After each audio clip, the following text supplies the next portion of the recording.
This next act requires a lot of skill. The show includes such events as axe throwing, chopping, log rolling, and more. The Timberworks Lumberjack Show. News 5 video journalist Kevin Rempe has more.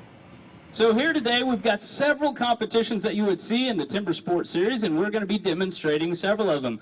Well, everything that's entailed in the DLW Timberworks Lumberjack Show is kind of an overall overview of how logging got its start, as well as some of the competitions that you'll see in the Steel Timber Sports Series, which is featured on ESPN and the Outdoor Channel.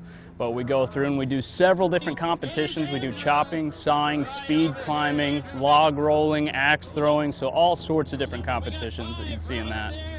Well, you know, it's a way of history. It was history in America and all over. You know, you needed wood for everything you built back in the times. Well, a lot of people nowadays don't realize where all of that came from. So we like to kind of bring it down and show everyone how it got its start. And we go from the old-time axes up to the modern chainsaws and then up into hot saws. So we like to demonstrate what it was in the past and what it is now. But one of the lost arts was the log floating. And the guys who did that, they were probably the best of the best. We call them river pigs.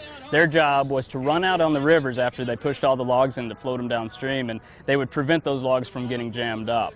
So they were kind of the men that you don't see any of that anymore. You don't see any log floats, but we lost more men during those days than any other time. So I'd say that was probably the dead art that we have now.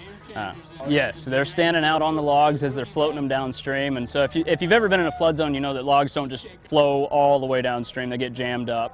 Their job was to prevent that, so they would just be on a log out in the water, and they had a pike pole, and they'd go out and they'd pick those logs and keep them flowing downstream.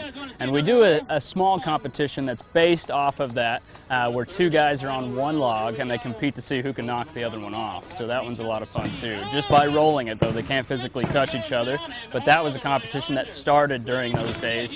The guys would get into friendly competition and see, you know, who was better at standing on the log as they were going downstream. Stay with us. We'll wrap up our coverage of the State Fair right after this.